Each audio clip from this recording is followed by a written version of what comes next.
জমাদিউসানির পবিত্র দিন জুমার দিনে রব্বুল আলামিন আমাদেরকে মসজিদে একত্রিত হওয়ার তৌফিক দিয়েছেন। সেই জন্য সবাই বলি আলহামদুলিল্লাহ।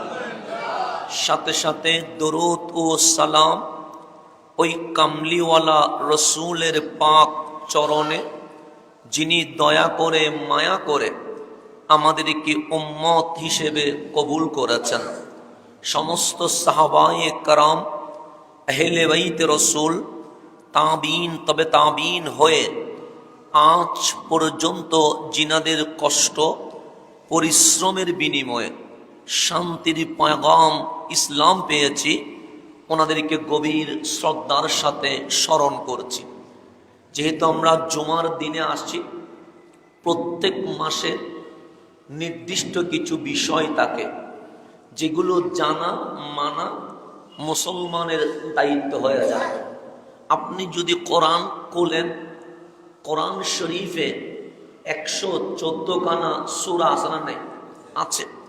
আয়াত 6666, বেশি আর কম যেটাই বলেন, এই অসংখ্য আয়াতে রব্বুল আলামিন এটাই চেয়েছেন, বান্দা যেন মালিকের দরবারে ফিরে আসে। এটাই তো আল্লাহর মাকসাদ, অন্য কোনো মাকসাদ আল্লাহ নাই, যেটা সত্য কথা। তো রব্বুল আলামিন যে কোরআন দিয়েছেন 500 আয়াতের নাম, এগুলোই হচ্ছে আয়াত যেগুলোর মাধ্যমে শরীয়ত প্রতিষ্ঠিত হয়েছে। কি প্রতিষ্ঠিত হয়েছে? শরীয়ত। যেমন আকিমুস সালাহ, শরীয়ত প্রতিষ্ঠিত হয়েছে। ওয়া আতুজ যাকাত, শরীয়ত প্রতিষ্ঠিত হয়েছে। আতিমুল হজ, শরীয়ত প্রতিষ্ঠিত হয়েছে। কুতিবা আলাইকুমুস সিয়াম, শরীয়ত প্রতিষ্ঠিত হয়েছে। কুল হু আল্লাহু আহাদ, শরীয়ত কি হয়েছে? প্রতিষ্ঠিত হয়েছে।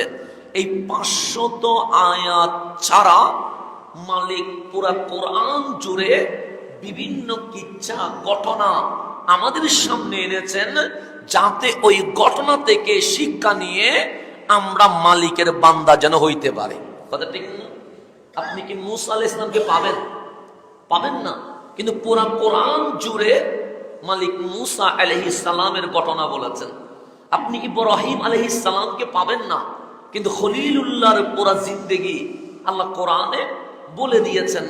এরকম করে যদি আপনি হিসাব করে দেখেন, লুকমান আলাইহিস সালামের ঘটনা আছে, ঈসা আলাইহিস সালামের ঘটনা আছে, আসহাবে কাহফের ঘটনা আছে, মুসা আলাইহিস সালামের সাথে সৈয়দুনা খিজির আলাইহিস সালামের ঘটনা আছে। এই ঘটনাগুলো আল্লাহ এই জন্য বলেছে, আল্লাহ জিনাদের উপর রাজি হয়েছে, আল্লাহ চায় আমরা যেন ওনাদের দলে প্রবেশ করতে পারি। কথা ঠিক না? আমরা যেন ওনাদের, যেমন ফেরাউনের কথা আল্লাহ বলেছেন, প্রশংসাই বলেছেন আর নিন্দাই বলেছেন। নিন্দায় নমরুদের কথাও বলেছেন, কারুনের কথাও বলেছেন, প্রশংসাই না নিন্দা। আল্লাহ দুইটা সাইড আমাদেরকে উল্লেখ করেছেন। এক সাইডে আছে ফেরাউনের কথা, নমরুদের কথা, সাদ্দাদের কথা, কারুনের কথা, আবু জাহেলের কথা, আবু লাহাবের কথা, ইবনে উমাইয়ার কথা। এই সব মানুষের কথা বলে মালিক বলে, তুমি ওদের দলে যাইও না, ওই দলে অংশীদার হইও না। তারাও দুনিয়াতে ক্ষমতাদার ছিল, তাদেরও টাকা পয়সা ছিল, তাদেরও পাওয়ার ছিল, কিন্তু আমি মালিক তাদের উপর রাজি হইতে পারি নাই। আবার অন্যদিকে আল্লাহ বাবা আদমের কথা বলছেন, নূহ আলাইহিস সালামের কথা বলছেন, লুকমান আলাইহিস সালামের কথা বলছেন, খলিলুল্লাহর কথা বলছেন, কালিমুল্লাহর কথা বলছেন। শুধু তাই নয়, আমরা আলোচনা করি জন্মের পরে, জন্মের আগে কেউ আলোচনা করে না। আল্লাহ কোরআনে বলছেন, হাবিব ইয়াজিদুনাহু মাকতুবান ফিত তাওরাতি ওয়াল ইনজিলি। আপনি নবীর কথা, আপনি নবীর আলোচনা, আপনি নবীর ঘটনা শুধু কোরআনে নয়, আমি আল্লাহ তাওরাত ইনজিল সহ সমস্ত আসমানি কিতাবে বলে দিয়েছি। কেন? আমি চাই যেন সবাই আমার নবীর আদর্শে আদর্শিত হয়ে যায়। তাহলে কিছু মানুষের ঘটনা কোরআনে আছে না? নেই? আছে। কেন? আল্লাহ চাচ্ছেন আমরা যেন ওনাদের মতো হাঁটি, আমরা যেন ওনাদের মতো বসি, আমরা যেন ওনাদের মতো কথা বলি, আমরা যেন ওনাদের মতো কাঁদি, আমরা যেন ওনাদের মতো প্রচেষ্টায় চলি। আজকে যেই মাস চলছে, এই মাসে এমন এক জাতের আলোচনা চলছে, মালিক বলছে যা বিসিদকে, একজন সত্য নিয়ে এসেছে। তিনি কে? রহমতুল্লিল আলামিন। উনি কোরআন নিয়ে এসেছে, উনি কালিমা নিয়ে এসেছে, উনি শরীয়ত নিয়ে এসেছেন। তো উনি আসছেন বিসিদকে, কি নিয়ে? সত্য নিয়ে। ওয়াসাদ্দাকা বিহি, আরেকজন ওনাকে সত্যায়ন করেছে। একজন আসছে সত্য নিয়ে, আরেকজন ওনাকে কি করেছে? সত্যায়ন করেছে। তা আল্লাহ বলছে এই জমিনে যদি সঠিক দল, আল্লাহর দল, সফল কাম দল দেখতে চাও, আমি আল্লাহ বলছি যিনি সত্য নিয়ে এসেছে আর ওনাকে যিনি সত্যায়ন করেছে, এই দুইটা জাত যেখানে এক হয়ে গেছে, আমি মালিক ওই দলের উপর রাজি হয়ে গেছে। এটা আল্লাহর কথা। যা বিসিদ, সত্য নিয়ে এসেছে, উনি কে? রহমতুল্লিল। আরেকজন আছে সাদ্দাকা বিহি, যিনি সত্যায়ন করেছে।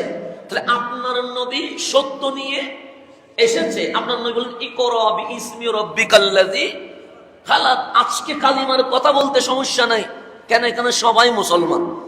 কিন্তু আমার নবীর জামানায় কোন মুসলমান ছিল? আল্লাহর পর খানায়ে কাবার ভেতরে 360 মূর্তি। তা আপনি কেমনে মালিকের কথা বলবেন যেখানে ডানে বামে সামনে পিছনে আপনার পক্ষে কেউ নাই? যেন মসজিদের মুসল্লিগুলো আমার পক্ষে, কথা ঠিক না? তাহলে আমার একটা শক্তি আছে, পাওয়ার আছে। বিরোধিতা একজনে করলে 50 জন দাঁড়িয়ে যাওয়ার সম্ভাবনা আছে, একটা শক্তি, পাওয়ার। কিন্তু আমার কামলিওয়ালা যখন দাঁড়িয়ে বলছে, আমার নবীর ডানে বামে কেউ আছে নাই, উনি একলা। আল্লাহ বলছে সাদ্দাকা বিহি, সেখানে একজন ছিল যিনি সত্যায়ন করেছে, ওনার নাম সিদ্দিকে আকবর।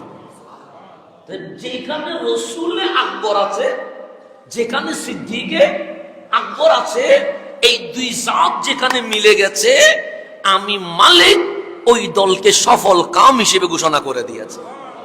তাহলে এই মাস সৈয়দুনা আবু বকরের মাস, রাদিয়াল্লাহু তাআলা আনহু, ওনার মাস। তো ওনার আলোচনা কেন করতে হবে? কারণ উনি এমন একটা জাত, যিনি কাঁদলে মালিক কোরআনের আয়াত নাজিল করে, যিনি হাসলে মালিক খুশি হয়ে কোরআনের আয়াত নাজিল করে, যিনি বন্ধুত্ব করলে মালিক কোরআনের সূরা নাজিল করে, যিনি আমার নবীর পিছনে হাঁটলে মালিকের এত ভালো লাগে, মালিক বলে হাবিব আমার নাম খালেক হিসেবে যেখানে, আপনার নাম মাহবুব হিসেবে সেখানে, আবু বকরের নামও সিদ্দিক হিসেবে আমি মালিক সেখানে অ্যাড করে দিয়েছে। এমন একটা জাত, জিনাকে আমার নবী কখনো আলোচনা থেকে কি করে নাই, বাদ দেয় নাই। সেই হাদিস, আমার নবী হাঁটছে রহমতুল্লিল আলামিন, ডানে সৈয়দুনা সিদ্দিকে আকবর, বামে ফারুকে আজম। আমার রসুল বলছে আমাকে আল্লাহ 4টা মন্ত্রী দিছে। কয়টা মন্ত্রী? 4টা। আপনাদের এখানে উপদেষ্টা আছে না, বিভিন্ন ক্যাটাগরি। তো এখন সরকার নাই নির্বাচিত, সেই জন্য উপদেষ্টা। সরকার হইলে আবার কি চলে যাবে? শিক্ষামন্ত্রী, তথ্যমন্ত্রী, রাষ্ট্রমন্ত্রী, এরকম অনেক মন্ত্রী আসবে কি আসবে না? আল্লাহ হাবিবকে 4টা মন্ত্রী দিছে। কয়টা মন্ত্রী? 4টা। বাংলাদেশে মন্ত্রী হয় মানুষের, আমেরিকায় মন্ত্রী হয় মানুষের, কানাডায় মন্ত্রী হয় মানুষের।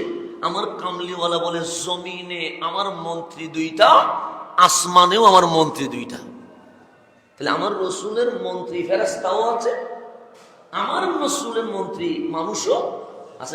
দুনিয়ার জমিনে আমার 2টা মন্ত্রীর মধ্যে একজন হচ্ছে সিদ্দিকে আকবর, আরেকজন ফারুকে আজম। মন্ত্রী কয়টা হয়েছে? 2টা, একজন ডানে আরেকজন বামে। এটা হচ্ছে দুনিয়ার সফর। এটা কিসের সফর? ধরুন আমার ডানে একজন আছে, বামে একজন আছে, উনি কি আমার সাথে কবরে যাবে? না। কবর দুনিয়ার সফর শেষ। দুনিয়া তো অনেক সময়, একটু কথা এদিক সেদিক হলে বন্ধুত্ব কি হয়ে যায়, নষ্ট হয়ে যায়। বাবা ছেলের সম্পর্ক শেষ হয়ে যায়, মা ছেলের সম্পর্ক শেষ হয়ে যায়।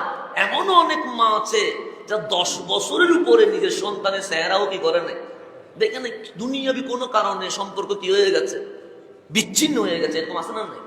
আছে। দুনিয়ার সম্পর্ক দুনিয়াতেও কি হয়ে যাচ্ছে।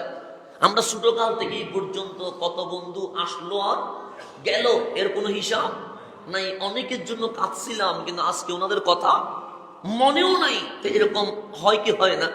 হয়তো দুনিয়ার সঙ্গী একজন ডানে আরেকজন বামে। তা আমার সম্পর্ক দুনিয়া, কবরে আপনিও যাবেন না, আমিও হাসরে আমি নফসি নফসি করব।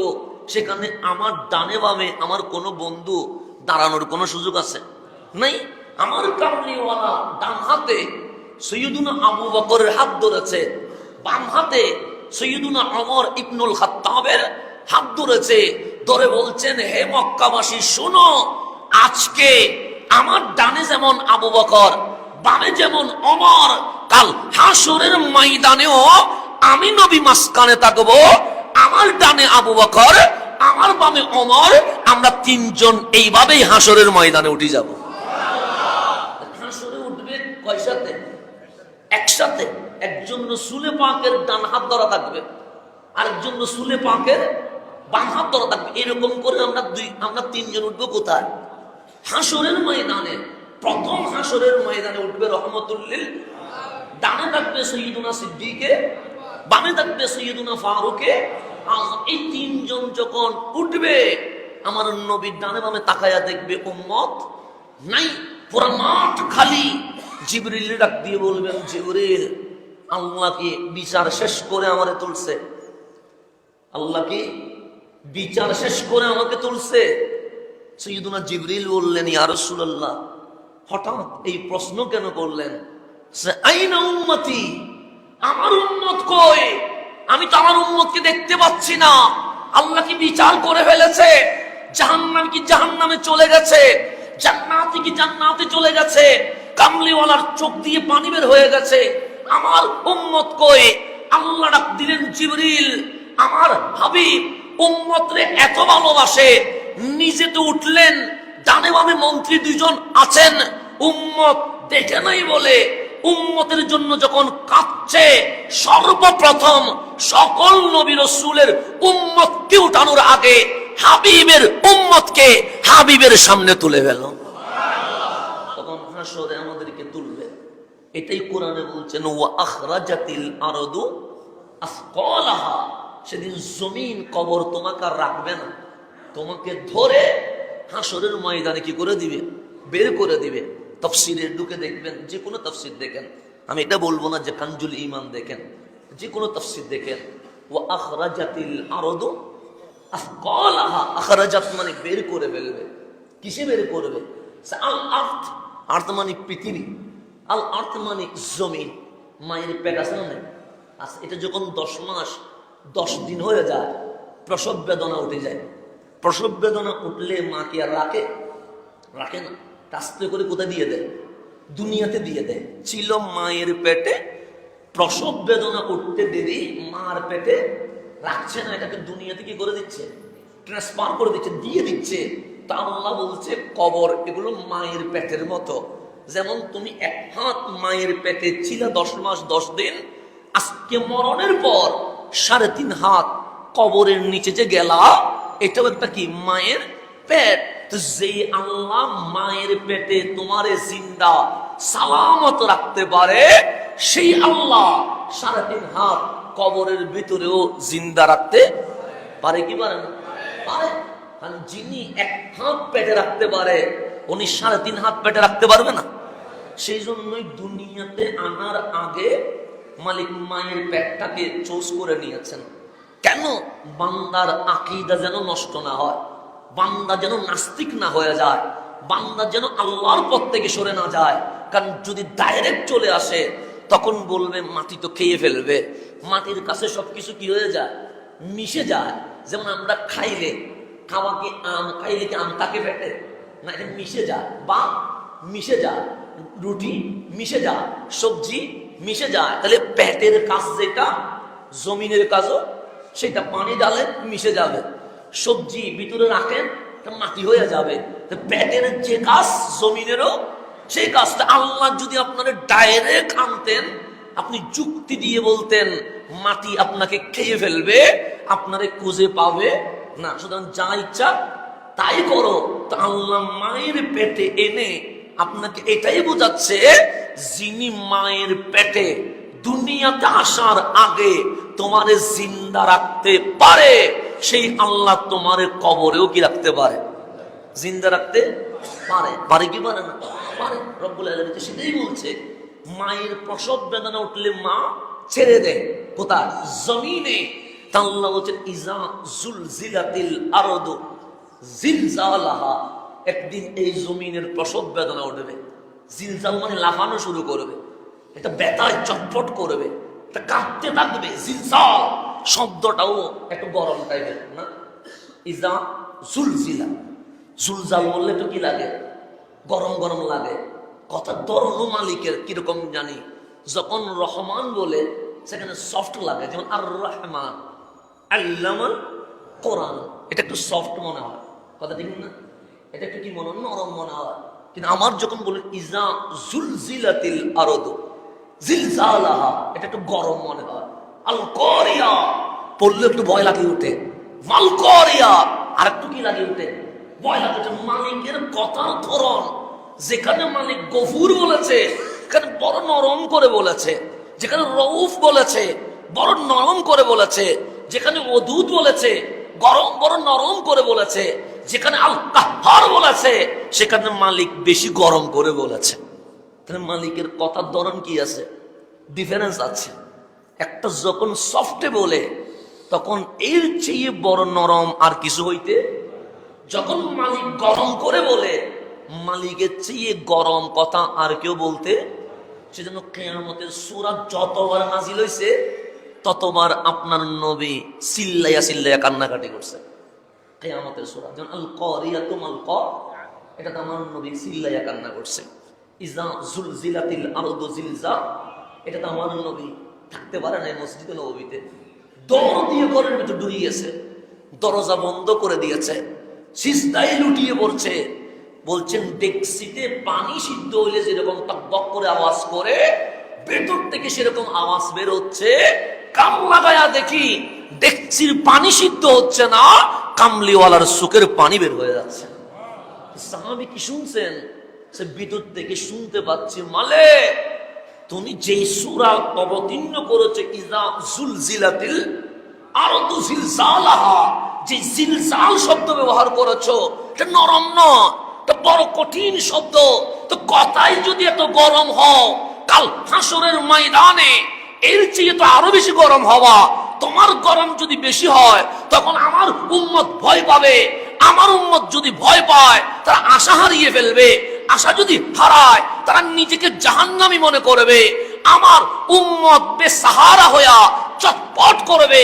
উম্মতের এই ছটপটানি আমি নবী কখনো সইতে পারবো না। কান্নাকাটি করছে, কারণ উম্মত তো গুনাহ করছে। এটা অস্বীকার করার কিছু আছে? আমি চেয়ারে বসছি বিদায় মাসুম, এটা বলার তো কোনো সুযোগ নাই। চেয়ারে বসলে যে মাসুম হয়ে যায় তা না। টুপি একটা দিছি বিদায় গুনাহ মুক্ত হয়ে গেছে তা তো না।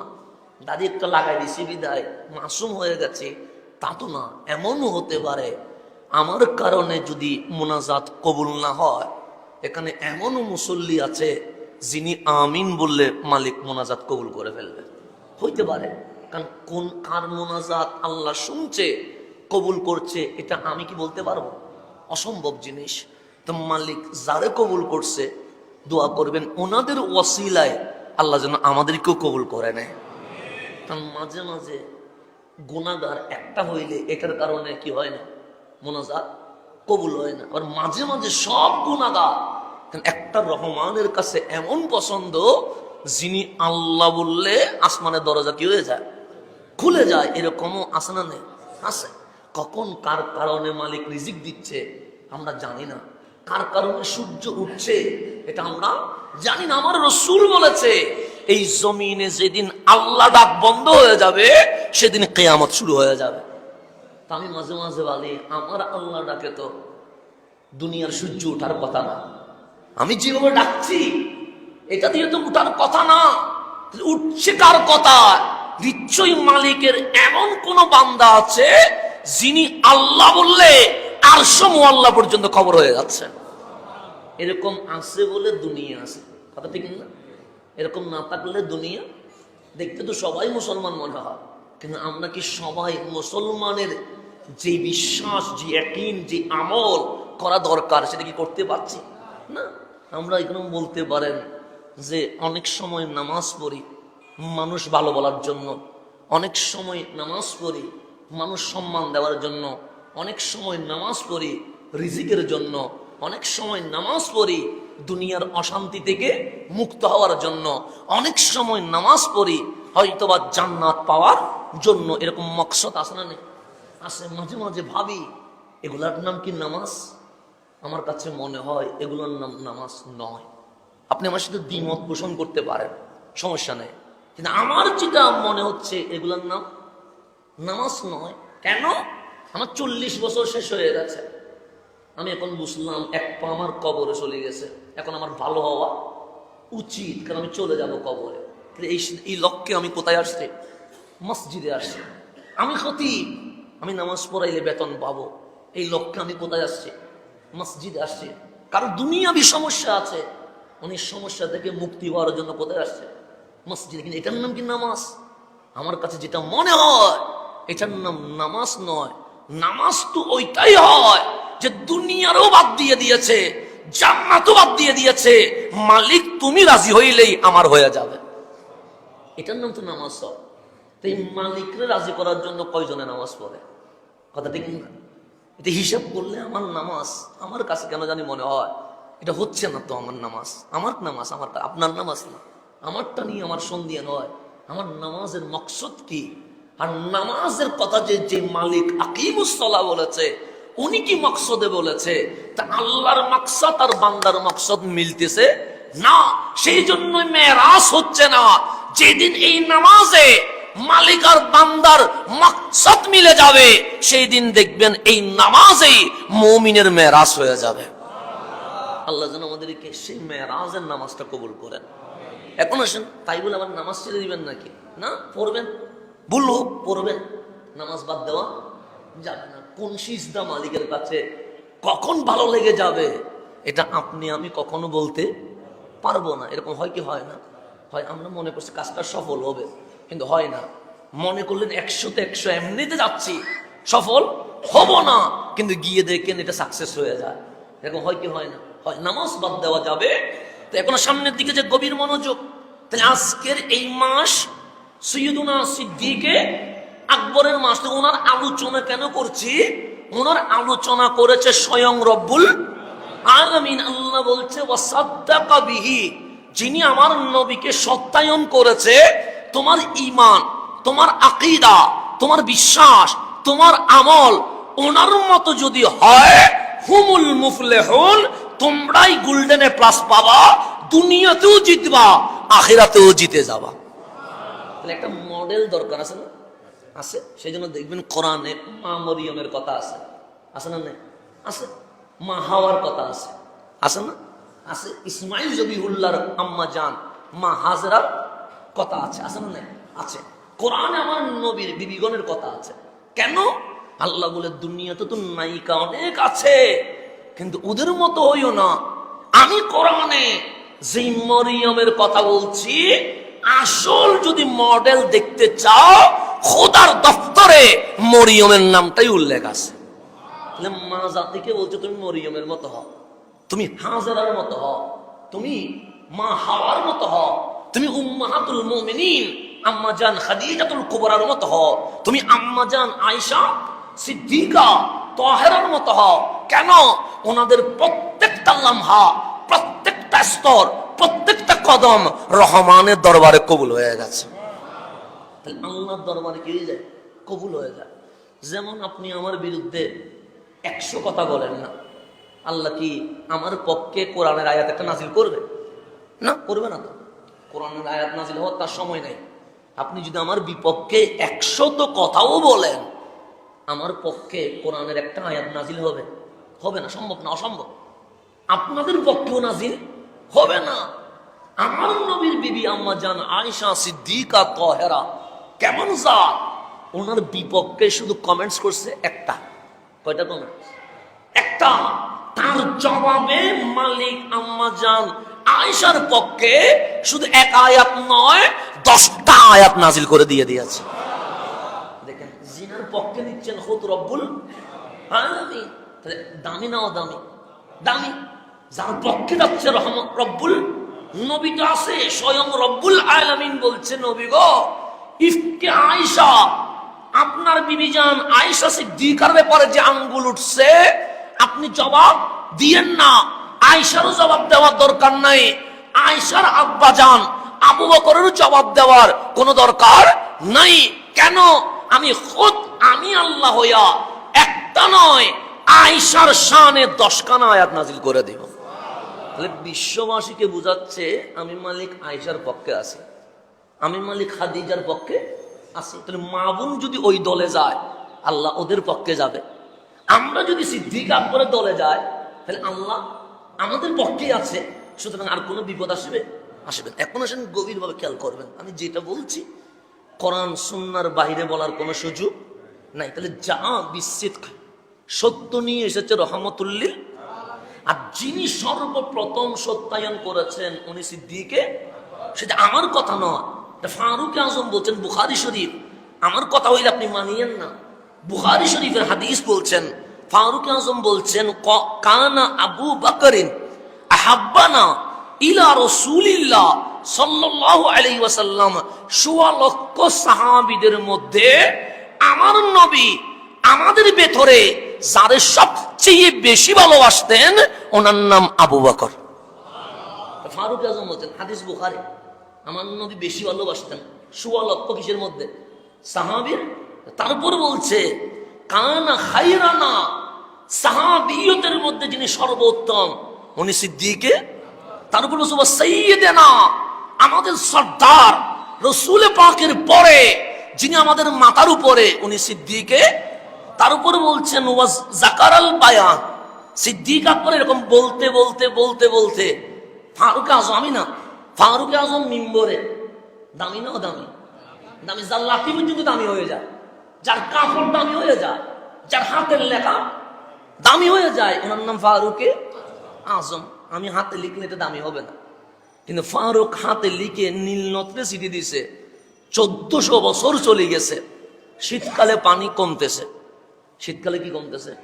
পানি কমতেছে না। বর্ষাকালে পানি বাড়ে, শীতকালে পানি। আমি 5 বছর মিশরে ছিলাম। মিশরে ঋতু 2টা, একটা গরম আর একটা শীত।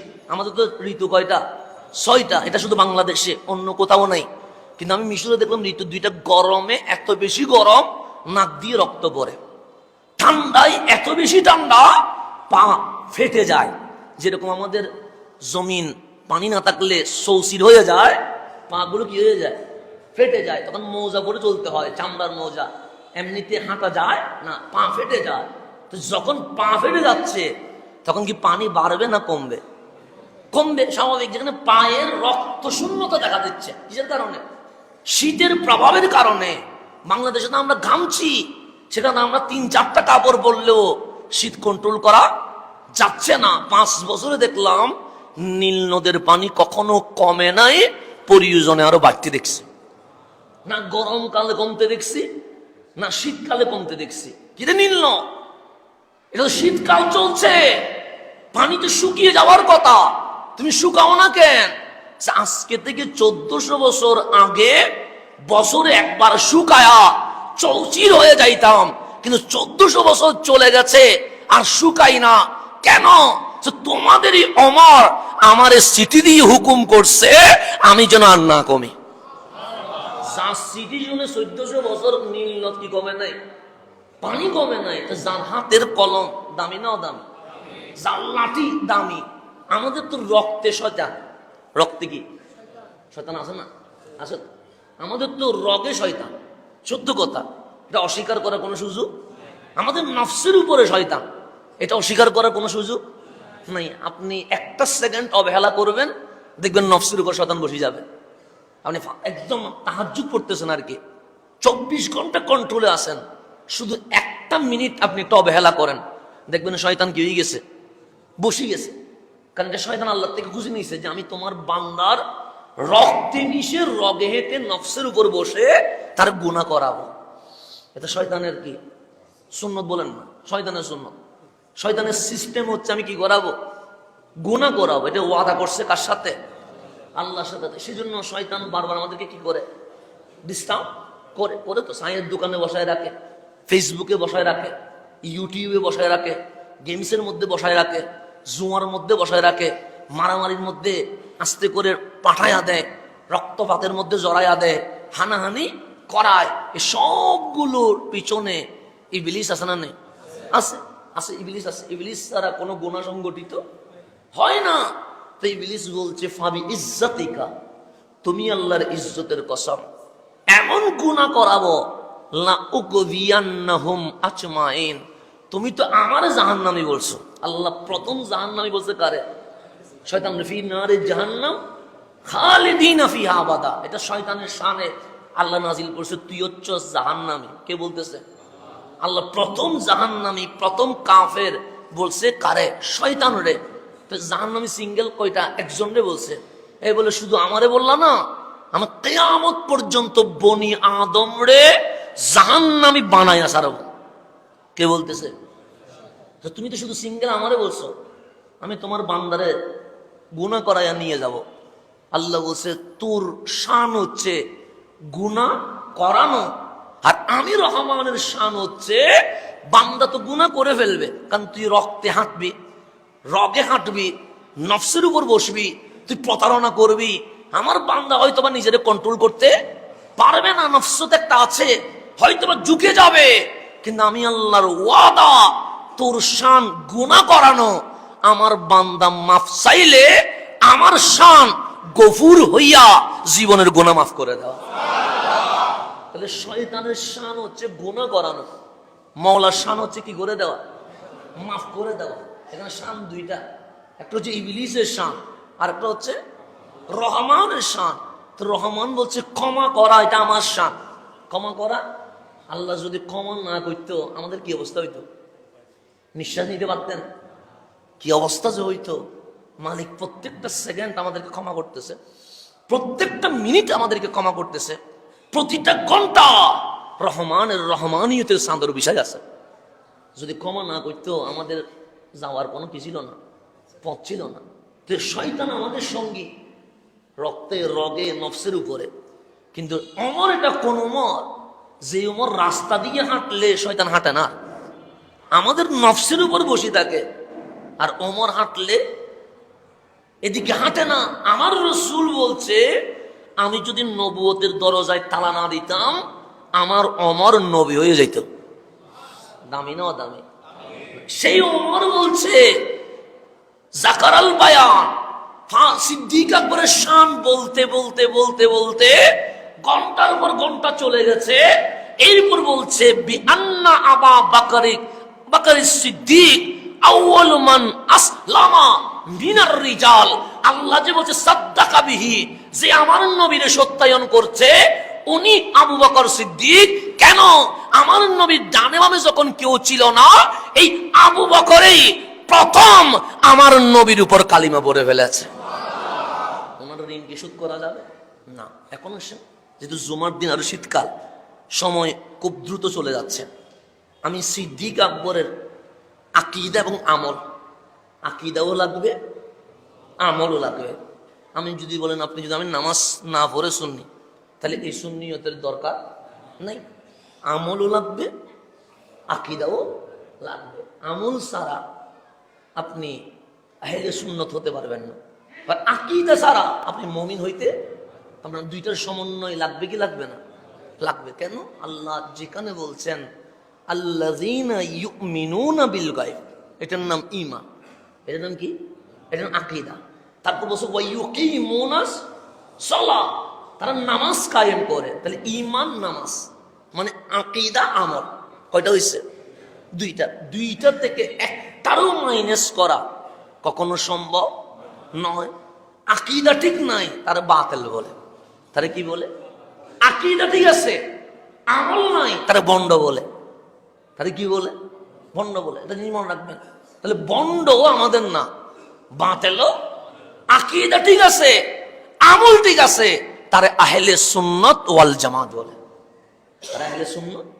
এখন আসুন, আমি জাস্ট সংক্ষিপ্ত করতে হচ্ছে, কারণ জুমার দিন এখানে লম্বা আলোচনা করার কোনো কি নেই, সুযোগ নাই। এখন আসেন, আমি যেটা বলছি, সিদ্দিক উনি কে? ওনার শানের উপর আমার নবী মিম্বরে বসা। আমার নবী কোথায় বসা?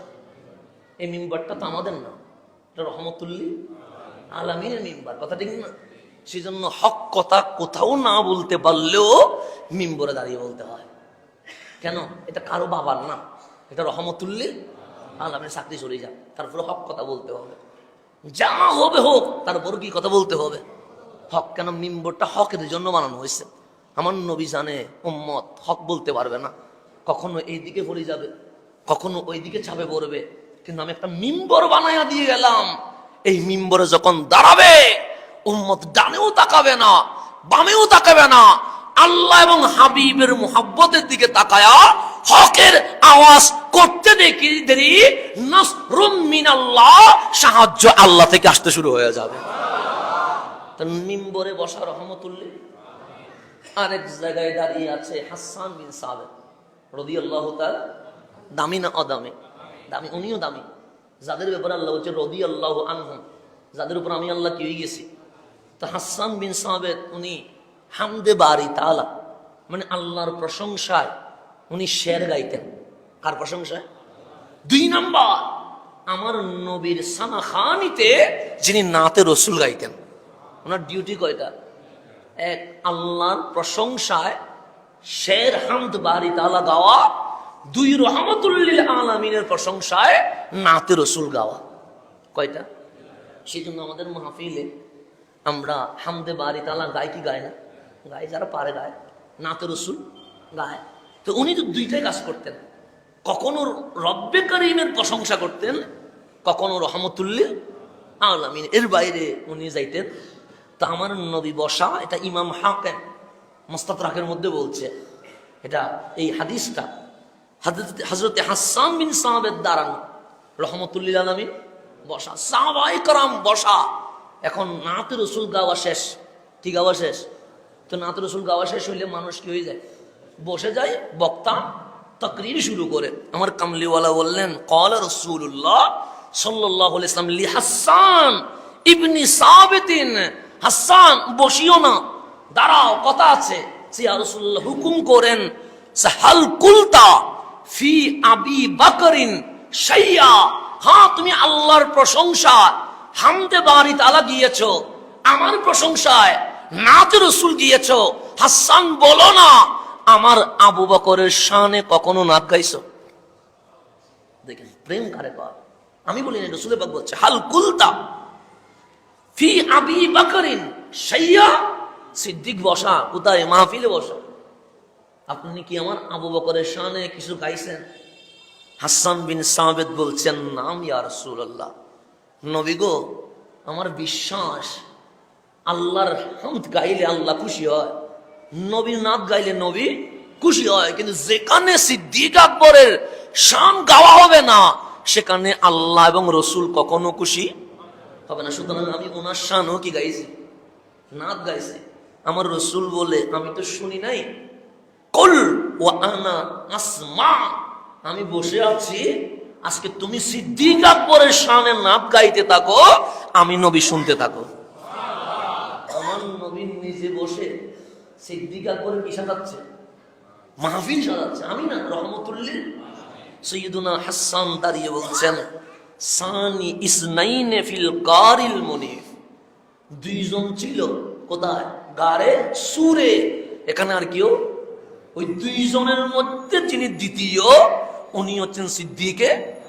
তারপর বলছেন, কদ তাফাল আদুফু বিহি ইজা সাইদাল জাবাল, যখন পাহাড়ে উঠছে কে? সিদ্দিকে আকবর। আপনারা যারা মক্কা মদিনায় গেছেন, জবলের নূর দেখছেন, গারে হেরা দেখছেন, জবলের রহমত দেখছেন, কিন্তু সবচেয়ে বড় পাহাড় হচ্ছে যেটা হিজরতের পাহাড় বলা হয়, জবলে সুর, এটা হচ্ছে সবচেয়ে কি বড়, এটার চেয়ে বড় পাহাড়, আর 500 ফিটের উপরে। আচ্ছা, পাহাড়ে ওঠা সহজ না কঠিন? কঠিন, বেশি কঠিন। আপনি যখন পাহাড়ে উঠবেন তখন নর্মাল জুতা পরলে হয় না, ক্যাশ পড়তে হয়, কারণ শরীরে একটা কি লাগে, সাপোর্ট লাগে। তখন ব্যাগ আলগাইলে এটা ভারী মনে হয়, বেশি কাপড় চোপড় নেওয়া যায় না, 1/2 লিটার পানি নিতে হয়, বেশি পানি নিলে উঠতে পারবেন না। তো তখন কি মাঝখানে মাঝখানে পানি ছিল? এখন তো জবলের নূরের মধ্যে কি আছে, মাঝখানে মাঝখানে পানি পাওয়া যায়, হালকা হালকা সিঁড়ি আছে। তো গারে সুর, যেটা গারুল মনিফ যেটাকে বলা হচ্ছে, এখানে কি তখন সিঁড়ি করছিল? কেউ তো উঠেও নাই। কিন্তু সিদ্দিক আকবর 500 ফিট নিচে, উপরে গারে সুর। সিদ্দিক দেখতেছে উঠতে বড় কষ্ট হবে, আমার নবী যদি হেঁটে হেঁটে উঠে বড় কষ্ট পাবে। এসকারে কয়, আমার নবীরে কাঁধে নিয়া সিদ্দিক আকবর পাহাড়ে উঠে গেছে। অনেক মানুষ এমন আছে যারা গাড়ে সুরের মাঝখান পর্যন্ত গিয়ে আর উঠতে পারে না, চলে আসছে। আমাদের মধ্যেও আছে। আমি রোজা রেখে অর্ধেক উঠে চলে আসছি, আমার ব্যাপারে বলতেছি, আমি উঠতে পারি না আর। কারণ মনে হচ্ছে যদি বেশি উপরে উঠতে যায়, মনে হয় তৃষ্ণায় কি হয়ে যাবো, মারা যাবো, এটা মনে হয়েছে। আমি অর্ধেক উঠি, আমার নামে চলে আসছি, ভয় লাগতেছে, না জানি আবার কিছু হয়ে যায় কিনা। আমি নিজে চলে আসছি কোত্থেকে, গাড়ে অনেক মানুষ দেখছে এরকম মাঝখান পর্যন্ত গিয়ে কি হয়ে যাচ্ছে, চলে আসতেছে। এখানে সম্ভব না, বেশি উপরে ওটা, গরমের গরম, ওটা সম্ভব নয়। তো অনেক মানুষ ফিরে চলে আসে, একলা উঠতে পারছি না। সেখানে যদি আপনি বলেন হুজুর 10 কেজি একটা বস্তা নিয়ে ওঠেন, সম্ভব? সিদ্দিক নিচ থেকে কাঁধে নিচে রহমতুল্লিল নিয়ে উঠে গেছে গাড়ে সুর পর্যন্ত উপরে। তো এটাই বলছে কে, কদে তফাল আদুবিহি ইজা সাইদ আল জামাল। যখন আবু বকর পাহাড়ে উঠছে কারে নিয়ে, রহমতুল্লিল, চতুর্দিকে শত্রু যেন কি করতেছে, তাওয়াফ করতেছে। তা হাজার হাজার শত্রু থাকলে আপনি নিজেরে বাঁচাবেন না বন্ধুরে বাঁচাবেন? কিন্তু এই মানুষটা ডানেও লড়ে নাই, বামেও লড়ে নাই, ইমান এত শক্তি তার। বলছে ও কান হিব্বা রাসূলিল্লাহ কাদ আলিমু মিনাল বারিয়া লাম ইয়াদিল বিহি রাজুলা। হযরত হাসান বলছে, আমার নবী আবু বকরকে এমন ভালোবাসে, আবু বকরের মিসাল আমার নবী এই জমিনে আর রাখে নাই। মানে ওনার মতো আর কাউরে ভালোবাসে নাই। উঠে গেছে কোথায় নিয়ে, কাঁধে নিয়ে, কোথায় গারে সুরে রাখছে রহমতুল্লিল আলামিনকে নিচে। বলছেন নবী গো, আমি তো পিছনে থাকি, আপনি থাকেন কোথায়? সামনে। আজকে আমি সামনে যাব। আমার রসুল বলে, আবু বকর জীবনে তো সামনে যাওয়ার কথা বলো নাই, আজকে সামনে যেতে চাও কেন? গুহাটা বড় ভয়ঙ্কর মনে হচ্ছে। কি মনে হচ্ছে? ভয়ঙ্কর। যদি কোনো অ্যাটাক হয় আমার উপরে হোক, আমার নবীর উপর যেন অ্যাটাক না হয়। ঢুকে গেছে সিদ্দিক আগে, গুহা রেডি করলেন, এগুলো আপনারা জানেন, সেজন্য বলার দরকার নাই। রেডি করার পর সিদ্দিক বলছেন, নবী গো ভিতরে আসেন। কোথায় আসেন? আমার রসুল বললেন, আবু বকর আজকে তুমি আগে ঢুকলাম, আমি পরে, তোমার সাথে আমার ওয়াদা হয়ে গেল, জান্নাতে আমি আগে ঢুকে দরজা খুলে তোমার অভিনন্দন জানানোর জন্য ইন্তজার করব। সিদ্দিক বলছেন, নবী গো আসেন। কুলটাও কত দামি, আমাদেরও তো কুল আছে, আপনাদেরও কুল আছে, কুলটাও কত দামি। ডাকছেন, নবী গো আসেন না। আমার কামলিওয়ালা ঢুকে মাথা মোবারক সিদ্দিক আকবরের কোলে রাখে দিছেন। কোথা রাখে দিছেন? কোলে কোলে কোলে রেখে দিয়েছে। এখানে অনেক কথা হয়ে গেছে। যে 3 দিনের কথা হয়েছে, এই 3 দিন নিয়ে যদি আমরা মাহফিল করি, বছর চলে যাবে। 3 দিনের কথার মাহফিল কি হবে না, শেষ হবে না। কামলিওয়ালা মাথা রাখলেন, মাথা রেখে গুহার দরজা ওরাবো দেখতেছেন, গুহার বাহির আর কি, সেখানে মাকড়সা বাসা বাঁধতেছে। কি বাঁধতেছে? বাসা। তো মাকড়সা বাসা বাঁধে কেন? অন্য কিছু বাসা বাঁধতে পারতো, কিন্তু বাসা বাঁধতেছে কিসে? এখানে বড় হ্যাকমত আছে। কবুতরের ডিম পাড়তেছে, এগুলো তো আবুল আবাই কেরাম বলছে আপনাদেরকে, আমার বলা দরকার। কবুতরের ডিম পাড়ে কেন? এখানে বিশাল কি আছে, হ্যাকমত আছে। আমার কামলিওয়ালা বললেন, আবু বকর তোমার ডিউটি বেড়ে গেছে। নবী গো কিসের ডিউটি? আজকে নিচ থেকে 500 ফুট উপরে তুমি আবু বকর যেভাবে আমারে আলগায়া নিয়ে আসছো, আমি তোমার দায়িত্ব দিলাম কাল হাসরে আমার উম্মতকে তুমি ফুলসিরাত পার করাবা। এটা আজকে তোমাকে কি বুঝাই দিলাম? দায়িত্ব বুঝাই দিলাম। সিদ্দিক আকবর বললেন, নবী গো, ফুলসিরাত এটা চুলের চেয়ে আরো চিকন হবে না? হ্যাঁ। তরবারের চেয়ে আরো ধারালো হবে না? হবে তো। যেখানে চুলের চেয়ে চিকন, তরবারের চেয়ে, নিজে হাঁটতে খবর হয়ে যাবে, আরেকজনে নিয়ে যাবেন কেমনে? নিজে হাঁটতে পারবেন? আপনার যদি আমি চুলের চেয়ে চিকন একটা রশি দিয়ে দিই, তরবার চেয়ে ধারালো দিয়ে দিই, আপনি হাঁটতে পারবেন? তো এখানে আমি হাঁটতে পারবো না, আমি আরেকজনের নিয়ে যাবো কেমনে? তো সিদ্দিক আকবর বলছেন, নবী গো, চুলের চেয়ে চিকন, তরবারের চেয়ে ধারালো, এই কঠিন পথ নিজে পার হইতে খবর হয়ে যাবে, সেখানে কোটি কোটি অগণিত উম্মতরে নিয়ে যাব কেমনে? আমার রসুল বলেন, অনজর, দেখো তো এইদিকে। বসে দেখলাম ইয়া রাসূলুল্লাহ। কি হচ্ছে? সে মাকড়সা বাসা বাঁধতেছে। কি বাঁধতেছে? বাসা। কি মাকড়সা যে বাঁধে, রশিগুলা কি মোটা না চিকন? বেশি চিকন। কিন্তু মাকড়সা ওই চিকন রশিতে কি করতেছে? দৌড়ে দৌড়ে হাঁটতেছে। আস্তে হাঁটা না, ভিজা হাঁটে। কিন্তু মাকড়সা কি ডানে পড়ে যায়, বামে পড়ে যায়, সামনে পিছনে পড়ে যায় না? সুন্দর করে হাঁটছে, কিন্তু ডানেও পড়ে না, বামেও। আমার নবী বলছে, উনজুর, দেখো কি হচ্ছে। সে মাকড়সা বাসা বাঁধছে। মাকড়সার বাসা চিকন না মোটা? সে বেশি চিকন। মাকড়সা কি দৌড়ছে? হ্যাঁ। ডানে বামে পড়ে যাচ্ছে? সে না, সে মাকড়সা এই কারণে বাসা বাঁধছে। আবু বকর, তোমার প্রশ্ন যেটা তোমার বুকে ছিল, ওই উত্তর দেওয়ার জন্য মাকড়সা যেভাবে দৌড়ে দৌড়ে চলে যাচ্ছে, কাল হাসরের ময়দানে আমার উম্মত নিয়া আমার আবু বকর ফুলসিরাতে এইভাবে দৌড়ায়া চলে যাবে। সেই জন্য সেখানে মাকড়সা বাসা বেঁধে উত্তর দিচ্ছিল। এগুলো বলতে গেলে অনেক লম্বা আলোচনা, কিন্তু সময় তো অতটুকু কোলাবে না। কারণ এই কথাগুলো অনেক সময় বলাও হয় না, কারণ কেউ নিতে পারে, আবার কেউ নিতে পারে না। তো নিতে না পারলে বলে তো লাভ নাই, নিতে পারলে না বলতে হবে, কথা ঠিক না? তো এখন আসেন, আমার নবীকে যখন বলছেন আবু বকরের সমকক্ষ এই জমিনে আর কেউ নাই, মানে আফদলুন নাস বাদাল আম্বিয়া, নবী রাসূলের পরে সবার উপরে যিনি, উনি সিদ্দিকে। তো এমনি কবিরা, কবি যেমন ধরেন এখানে সবুজ গাছ আছে না, আমার মাঝখানে 2 ঘন্টা বসাই দেন, আমার 2 লাইনও কবিতা লিখতে পারবো না। পারবো? কিন্তু জসিমউদ্দিনের বসাই দেন, জসিমউদ্দিনে 1 ঘন্টায় 14 লাইন লিখে ফেলবেন।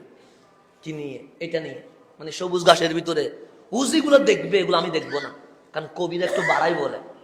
কবিদের গুণ কি? ওই দিক দিয়ে হাঁটতে গেলে, কাজী নজরুল যদি দিকে হাঁটে 24 লাইন, এটা না কবিতা হয়ে যাবে না? ও যে বলবে খালের মধ্যে কি দেখছে, হ্যাঁ, রাস্তার ধারে দোকানের মধ্যে মানুষ কিভাবে কথা বলছে, ও যেটা দেখবে সেটাকে আমি দেখবো। আমার এখানে যদি 20 বছর হাঁটান, আমি 2 লাইন কবিতা বাইরে হবে না। কিন্তু নজরুলে বসাই দিলে আধা ঘন্টা গিয়ে যাবে, 24 লাইন বেড়ে যাবে। কারণ কবিদের ভাষাগত দক্ষতা, কল্পনার জগৎ এটা এমন যে আপনাকে চমকাতে দুনাদের বেশিক্ষণ লাগবে।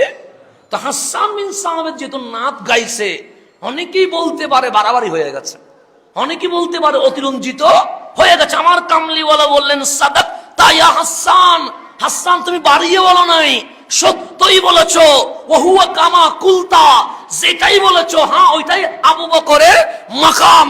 সিদ্দিকের কথা শান শুনে আমার নবী এমন ভাবে হাসছে, দাহিকা রাসূলুল্লাহ হাত্তা বাদাত নওয়াজিজুহু, এমন ভাবে হাসতেছে সাহাবায়ে কেরাম বলে মারির ভেতরের বড় দাঁত মোবারক দেখা যাচ্ছিল। এটার নাম সিদ্দিকে আকবর। এখন বলতে গেলে আমার রাত দিন শেষ হয়ে যাবে, আমি শেষ করে দিচ্ছি 1 মিনিটের ভিতরে। এখন আসেন, আমি যেটা বলতে চাচ্ছিলাম, যেটা আমার কথা সেটা বলতে চাচ্ছিলাম। সিদ্দিক আকবরের আকীদা কি? দিতে দিতে সব দিয়ে দিছে, দিতে দিতে সব দিয়ে দিছে, আর কিছু নাই। করে সোলা ছাই নিয়ে আসছে। আমার নবীজি বললেন, মা আবকাইতালি আহলিক, সব তো দিয়ে দিছ, ঘরের জন্য কি রাখছো? আকীদা কারে কয়? ছিলেন কোটিপতি, আছে ঘরের মধ্যে চাউল নাই, ডাল নাই, সবজি নাই। আমার কামলিওয়ালা বললেন, ঘরে কি রাখছো? সিদ্দিক হাসি দিয়ে বলে, দামি জিনিস রাখছে। কি দামি জিনিস? সব কিছু নবীর কদমে দিয়া ঘরের মধ্যে আল্লাহ এবং রসুলকে রেখে আসছে। আল্লাহ এবং রসুলকে, আল্লাহ এবং রসুলকে, আল্লাহ ওয়া রসুল বলেছেন, আল্লাহ এবং রসুলকে বিশ্বাস আকীদা কারে কয়? শুধু নারায়ে তাকবীর বললে হবে না, সাথে নারায়ে রিসালাত বলতে হবে। আতকাইতু, আমি ঘরে রাখছি, কি রাখলাম? আল্লাহরও রাখছি, রহমতুল্লিল আবু বকরের আকীদা। আমার নবী শুধু রওজায় নয়, আমার নবী বুকে যদি ঈমান থাকে, তোমার বুকেও আছে, তোমার ঘরেও আছে। এই আকীদা রাখা যাবে না। বাস কথা শেষ। আমার নবীজি বললেন, আজকে মান আসবাহা মিনকুম ইয়ালিয়াউমা সাইমান, কার সকাল আজকে রোজা অবস্থায় হয়েছে বলো? সিদ্দিক আকবর বলেন, আনা, আমি রোজা রাখছি। আমার রসুল বলেন, মান তাবিয়া মিনকুমুল ইয়াউমা জানাজা, আজকে কি জানাজার নামাজ পড়ছো বলো? সিদ্দিক বলে, আমি পড়ছি। আমার নবী বলেন, ফামান আতআমা মিনকুমুল ইয়াউম মিসকিনান, কে আজকে গরিবরে খাওয়াইছো বলো? সিদ্দিক বলে, আনা, আমি করছি। তারপর আমার রসুল বলেন, ফামান আদা মিনকুমুল ইয়াউমা মারিদা, অসুস্থ ব্যক্তির কে সেবা করেছো বলো? সিদ্দিক বলে, আমি করছি। রোজাও রাখছে, গরিবরেও খাওয়াইছে, জানাজাও পড়ছে, আবার অসুস্থ ব্যক্তির সেবা করছে। আমল দেখেন, এটাকে আমল বলে। এটাই কি বলে? তখন আমার রসুল বলেন, মা ইজতামানা ফি ইমরাইন ইল্লা দাখালাল জান্নাহ, একদিনে এই আমল যার কপালে জুটে গেছে, দুনিয়াতে সে জান্নাতি হয়ে গেছে। তাহলে আকীদাও লাগবে, আমলও লাগবে। আমার রসুল যে রোজা রাখছে তার রোজার দরজায় ডাকবে, যে নামাজ পড়ছে তারা নামাজের দরজায় ডাকবে, যে দান করছে তারা সৎকার দরজায় ডাকবে।